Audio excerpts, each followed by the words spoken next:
We have an anchor team live in Richmond right now. They're preparing for tomorrow's big inauguration. Want to bring in News 3 anchor Kurt Williams, who is here with what Delegate Jason Miyares wants to tackle as the Commonwealth's new Attorney General. Hi, Kurt. Hey, Blaine. Hey, Barbara. Yeah, he's a former beach prosecutor, former delegate, and is now poised to be the next Attorney General. He has a lot that he wants to tackle. Two of his big priorities, investigating the state parole board and increased consumer fraud protections. Meanwhile, there's someone who's going to be very special, near and dear to him. And even though you can't see the steps that well behind me, she's going to be there watching that swearing in, talking about Jason Miyares' mom. She's had a tremendous impact on his life and is eager to witness history tomorrow.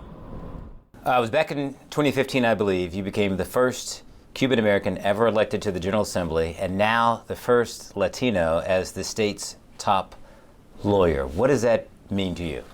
This is going to be pretty momentous. I'm the first child of an immigrant ever elected to any statewide office in Virginia, but it's not lost on me that about 56 years after my mother fled a country with no respect for the rule of law, no Bill of Rights, no Constitution as we know it, that she gets to sit on the portico of Mr. Jefferson's Capitol and see her son become the top lawyer for the state. I think that's a momentous moment. 1965, she fled Cuba as a scared, penniless, homeless 19-year-old teenager, not knowing where her next meal is going to come from. And she was desperate to get to the United States. How has her story impacted you? In every way. I tell my daughters all the time that gratitude is one of the most underrated of all human traits. And I get that from my mother. I was raised every day to breathe the air as a free American and to appreciate that I lived in a country where nobody's going to knock on my door in the middle of the night and take me away. And my mother saw that in Cuba.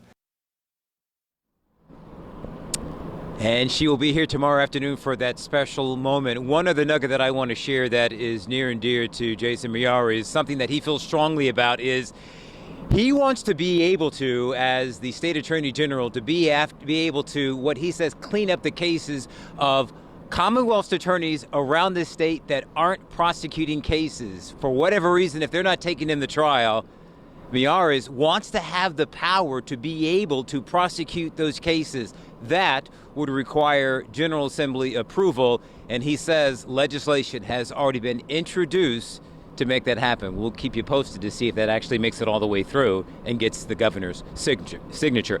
Coming up on News 3 at 5, more history being made tomorrow with Lieutenant Governor-elect Winsome Sears, and News 3's Aaron Miller will have that for us on News 3 at 5. I'm live in Richmond. Kurt Williams, News 3.